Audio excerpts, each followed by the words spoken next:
I think we were there for a week of rehearsal. All twos, all singles.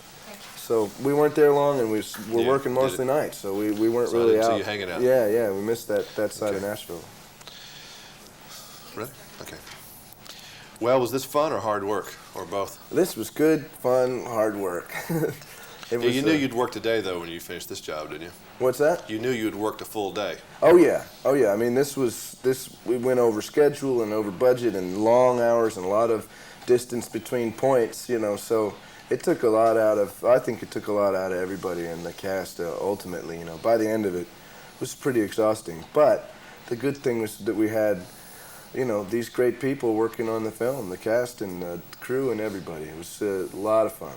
Was the hard part sitting on a horse, acting like you know what you're doing? I mean, like you're really some big, experienced, tough guy who's been up there for 30 years? No, the hard part is sitting on the director's chair on the set, waiting to go sit on the horse. That's the hard part. See, that's why I couldn't do film. I've been in live television my whole life because it would bore me to death. Well, some movies move along at a pace that would blow your mind, and other movies just take a little longer to get made. So this was one of those that had an almost ritualistic pace to it. So what did you do when there was nothing to do? Would you read or? A lot of reading, a little bit of golf. Chased my dog around. He was out there with me. So there's always something to do. But what I like to do most is act. So that wasn't always, it wasn't always my turn up to bat. So. It's kind of hard keeping the energy level up, isn't it, if you're doing two scenes that are together and get back wherever you were? Yeah, but that's part. I mean, that will always be the case too, because most films are shot out of order and out of continuity and stuff. So that's part of the sport of acting, really. Is keeping track of where you were and keeping your concentration at its peak. Okay, I'll ask you a question that I asked James. Which of the ladies, if we took them in a time machine and threw them back in time, which one would really be able to survive in the Old West? Well,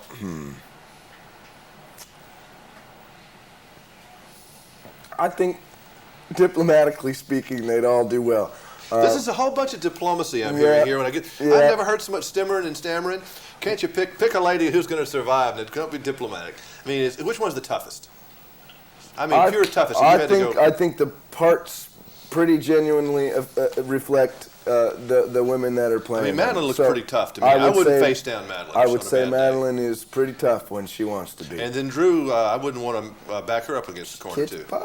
She kicks butt. And see, Andy has beat me up before. Oh, she has? Yes, she has, physically. Yeah. No, slapped me. She wore me out on television once doing the slap from Groundhog Day. Oh, is so that this right? woman has a very violent streak in her. I've seen the slap. I know about She's the a very slap. violent woman. Yeah, well, when she's provoked. Mm-hmm. And then Back I don't her know about into Mary a Stewart. corner. See, that's the one I love the least. Mary Is she the dangerous one because she's quiet? That's exactly right. She's probably got an assassin in her somewhere, but, she keeps it pretty well quelled. Would you say that none of these women are really like your victim types? Absolutely, and there's not a victim in the batch. And I'd be surprised if you find any of these actors playing those types of roles much anymore either. I mean, not that they have really, but once you get a taste of not having to be the victim who takes her shirt off, they're not going to go through that anymore. I don't think, So they like this tough guy role. Absolutely, they were in hog heaven. Yeah, there's something powerful about watching. You can just tell they just like this. You bet. That's what's most appealing about the film is you can see that it was a ball to make. You can see everybody having fun, even in the parts that were, in the story they're not having fun. You can tell somewhere back there's a little crook of a smile on all their faces just getting a kick out of the whole thing. So the best writer was Drew, I guess you'd say? Or who took to it She the best? definitely took to it, because she'd never ridden before, so she was most improved, definitely. She was like fearless on her stuff. Yeah, she had a great horse, too. Great horse, which helps. I mean, that's half the battle, if It not really more. is, isn't it? Yeah. So she was in good hands. And Madeline's quite a hand herself and had done, a bit of riding before the film started. So she's an accomplished rider. But Drew went the furthest from knowing nothing to pulling it off. But these girls definitely, you would say, are those that have an opinion. Oh, yeah. Oh, yeah. That's going to be interesting to see what they do then after this and see if they keep this kind of in charge role. I hope so. I hope so. I mean, those are the roles for women that most appeal to me, anyway. See, I enjoyed that too, and I don't know why. Where we've raised on seeing a traditional whatever women, but this was great watching them go out there and make the fool of the men. I think there's a lot of films these days that are turning that old convention on its ear. Man bashing? I don't see it as man bashing, and besides, women get bashed enough. It's probably fair. Yeah, that's why I don't have a trouble with it either. But maybe some people do. But I didn't have any trouble with it. No, I don't think we'll find that. And it's all justified, it seems, in this film. Mm-hmm. Yeah, I mean, because these guys were abusing them, so they just got them back. That's right.